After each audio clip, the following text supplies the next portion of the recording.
ਕਰਤੂਤ ਇੱਕ ਬੀਬੀ ਦੀ ਜਿਹੜੀ ਹੈ ਤਾਂ ਉਹ ਕਹਿਣ ਨੂੰ ਡਾਕਟਰ, ਪਰ ਰਾਖਸ਼ਾਂ ਨਾਲੋਂ ਵੀ ਉਹਨੇ ਕੰਮ ਭੈੜਾ ਕੀਤਾ ਆ।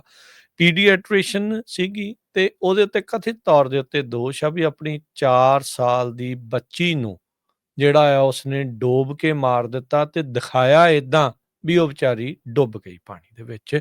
ਪੁਲਿਸ ਦਾ ਇਹ ਜਿਹੜਾ ਇਹ ਮੰਨਣਾ ਹੈਗਾ ਆ।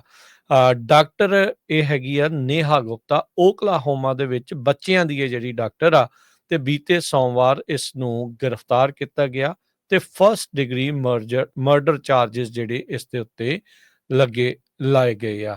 ਸਮੋਦਰਿੰਗ ਹਰ ਡਾਟਰ, ਸੋ ਆਰੀਆ ਤਲਾਥੀ ਜਿਹੜੀ ਉਸਦੀ ਬੇਟੀ ਦਾ ਨਾਂ ਦੱਸਿਆ ਗਿਆ ਆ, ਤੇ ਕਹਿੰਦੇ ਵੀ ਉਸ ਨੂੰ ਮਾਰ ਕੇ ਤੇ ਉਸ ਮਰਡਰ ਨੂੰ, ਉਸ ਹੋਮਿਸਾਈਡ ਨੂੰ ਕਵਰ ਅਪ ਕਰਨ ਦੇ ਜਿਹੜੇ ਆ ਉਹ ਦੋਸ਼ ਆ ਉਹ ਲੱਗੇ ਆ। 27 ਜੂਨ ਨੂੰ ਕਹਿੰਦੇ ਵੀ ਤਕਰੀਬਨ 3:45 ਵਜੇ ਤੜਕੇ ਸਵੇਰੇ ਅਫਸਰ ਜਿਹੜੇ ਆ ਅਲ ਪੋਰਟਲ ਫਲੋਰੀਡਾ ਦੇ ਵਿੱਚ ਇੱਕ ਰੈਜ਼ੀਡੈਂਸ ਦੇ ਵਿੱਚ ਸੱਦੇ ਗਏ, ਜਿੱਥੇ ਉਹਨਾਂ ਨੇ ਦੇਖਿਆ ਵੀ 4 ਸਾਲ ਦਾ ਜਿਹੜਾ ਬੱਚਾ ਆ ਸਵਿਮਿੰਗ ਪੂਲ ਦੇ ਵਿੱਚ ਅਨਰਿਸਪੌਂਸਿਵ ਨਜ਼ਰ ਜਿਹੜਾ ਹੋ ਆ ਰਿਹਾ ਆ। ਪਰ ਜਿਉਂ-ਜਿਉਂ ਪੁਲਿਸ ਨੇ ਅੱਗੇ ਸ਼ਨਾਖਤ ਕੀਤੀ, ਜਾਂਚ ਕੀਤੀ, ਤਾਂ ਉਹਨਾਂ ਨੂੰ ਪਤਾ ਲੱਗਾ ਵੀ ਇਹ ਕਰਤੂਤ ਤਾਂ ਉਹਦੀ ਸੋ ਕਾਲਡ ਮਾਂ ਦਾ ਹੀ ਆ। ਗੁਪਤਾ, ਨੇਹਾ ਗੁਪਤਾ 36 ਸਾਲਾਂ ਦੀ, ਇਹਨੇ ਜਿਹੜੇ ਆ ਪੁਲਿਸ ਵਾਲਿਆਂ ਨੂੰ ਬੈਕਯਾਰਡ ਦੇ ਵਿੱਚ ਜਿਹੜਾ ਉਹ ਘੱਲ ਦਿੱਤਾ ਵੀ ਆਹ ਦੇਖੋ ਜੀ ਨਿਆਣਾ ਦੇਖੋ ਉਹਦੇ ਵਿੱਚ ਡੁੱਬਿਆ ਜਿਹੜਾ ਉਹ ਪਿਆ ਆ। CPR ਵੀ ਦਿੱਤਾ ਉਹਨਾਂ ਨੇ 4 ਸਾਲ ਦੇ ਇਸ ਬੱਚੀ ਨੂੰ। ਹਸਪਤਾਲ 'ਚ ਜਿਹੜੇ ਉਹ ਲੈ ਕੇ ਗਏ, ਬਹੁਤ ਸਾਰੇ ਮੈਜਰਸ ਜਿਹੜੇ ਉਹ ਕੀਤੇ ਗਏ, ਪਰ ਉਹ 4:28 ਦੇ ਉੱਤੇ ਮ੍ਰਿਤ ਘੋਸ਼ਿਤ ਜਿਹੜੀ ਉਹ ਕਰ ਦਿੱਤੀ ਗਈ। ਗੁਪਤਾ ਇਹ ਆਪਣੀ ਬੱਚੀ ਦੀ ਜਿਹੜੀ ਆ ਸ਼ੇਅਰ ਕਰਦੀ ਆ ਕਸਟਡੀ ਆਪਣੇ ਐਕਸ ਹਸਬੈਂਡ ਦੇ ਨਾਲ। ਇਹ ਦੋਨੋਂ ਇਹ ਦੱਸਿਆ ਵੀ ਇਹ ਦੋਨੋਂ ਜਾਣੇ ਟਰੈਵਲ ਕਰ ਰਹੇ ਸੀ ਐਡਮੰਡ ਓਕਲਾਹੋਮਾ ਤੋਂ ਮਿਆਮੀ ਦੇ ਵਿੱਚ, ਜਿੱਥੇ ਏਅਰਬੀਐਨਬੀ ਦੇ ਵਿੱਚ ਇਹ ਰੁਕੇ ਤੇ ਉੱਥੇ 4 ਸਾਲ ਦੀ ਬੱਚੀ ਜਿਹੜੀ ਆ ਉਹ ਮ੍ਰਿਤ ਪਾਈ ਗਈ ਆ।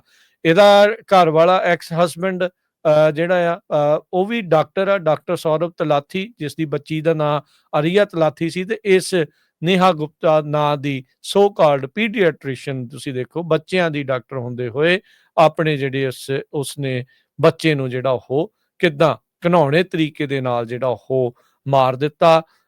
ਕਸਟਡੀ ਬੈਟਲ ਇਹਨਾਂ ਦੀ ਜਿਹੜੀ ਉਹ ਚੱਲ ਰਹੀ ਸੀ, ਪਰ ਬੱਚੇ ਦੇ ਉੱਤੇ ਇਸਨੇ ਸਾਰਾ ਆਪਣਾ ਕਹਿ ਲਓ ਵੀ ਗੁੱਸਾ ਆ ਉਹ ਕੱਢ ਦਿੱਤਾ। ਉਸ ਮਾਸੂਮ ਦਾ ਇਸ ਦੇ ਵਿੱਚ ਕੀ ਜਿਹੜਾ ਉਹ ਦੋਸ਼ ਸੀਗਾ, ਪਰ ਡਾਕਟਰ ਨੇਹਾ ਗੁਪਤਾ ਵਰਗੀ ਇਦਾਂ ਦੀ ਜਿਹੜੀ ਭਾਰਤੀ ਮੂਲ ਦੀ, ਆਬਵੀਅਸਲੀ ਭਾਰਤੀ ਮੂਲ ਦੀ ਆ, ਤੇ ਉਹਨੇ ਆ ਕਰਤੂਤ ਨੂੰ ਜਿਹੜਾ ਉਹ ਅੰਜਾਮ ਦਿੱਤਾ ਹੈਗਾ ਆ।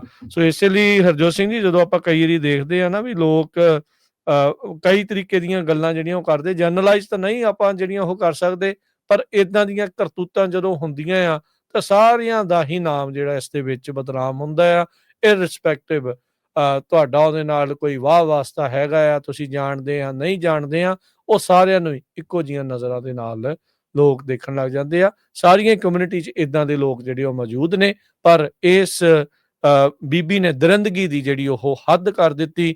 4 ਸਾਲਾਂ ਦੀ ਕੁੜੀ ਨੂੰ ਮਾਰ ਕੇ ਉਸ ਦੇ ਡੁੱਬਣ ਦਾ ਜਿਹੜਾ ਢੋਂਗ ਜਿਹੜਾ ਉਹ ਰਚਿਆ, ਇਹ ਪੁਲਿਸ ਜਿਹੜਾ ਹੁਣ ਦਾਵਾ ਕਰ ਰਹੀ ਹੈ। ਦੇਖੋ ਖੁਦ ਬੱਚਿਆਂ ਦੀ ਡਾਕਟਰ ਆ, ਤੇ ਸਮੋਦਰਿੰਗ ਜਿੱਦਾਂ ਉਹਦੇ ਨੱਕ ਤੇ ਮੂੰਹ ਨੂੰ ਕੱਪੜੇ ਨਾਲ ਢੱਕ ਕੇ, ਮਤਲਬ ਗਲਾ ਘੁੱਟ ਕੇ ਜਿੱਦਾਂ ਮਾਰਨਾ ਹੁੰਦਾ, ਕਹਿ ਲਾ ਵੀ ਉਹਨੂੰ ਸਾਹ ਨਾ ਆਵੇ ਬੱਚੀ ਨੂੰ, ਵੀ ਦੱਸੋ ਇੰਨੀ ਮਤਲਬ ਘਿਨਾਉਣਾ ਕੰਮ, ਦੈਂਤਾਂ ਵਾਲਾ ਕੰਮ ਜਿਹੜਾ ਆ ਇਸਨੇ, ਰਾਖਸ਼ਾਂ ਵਾਲਾ ਜਿਹੜਾ ਉਹ ਕੰਮ ਉਹ ਕੀਤਾ, ਵੀ ਦਿਲ ਜਿਹੜਾ ਉਹ ਵਲੁੰਦਰ ਜਾਂਦਾ ਆ ਇਦਾਂ ਦੀ ਗੱਲ ਜਿਹੜੀ ਉਹ ਸੁਣ ਕੇ।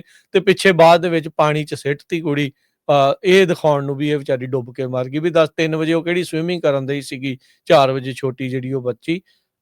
ਦਿਮਾਗ ਦੇ ਉੱਤੇ ਗੁੱਸੇ ਦਾ ਜਦੋਂ ਸਵਾਰ ਹੋ ਜਾਵੇ ਹਰਜੋਤ ਸਿੰਘ ਜੀ, ਤੇ ਫਿਰ ਇਦਾਂ ਦੀਆਂ ਕਰਤੂਤਾਂ ਜਿਹੜੇ ਲੋਕ ਆ ਉਹ ਕਰਦੇ ਆ ਜੀ।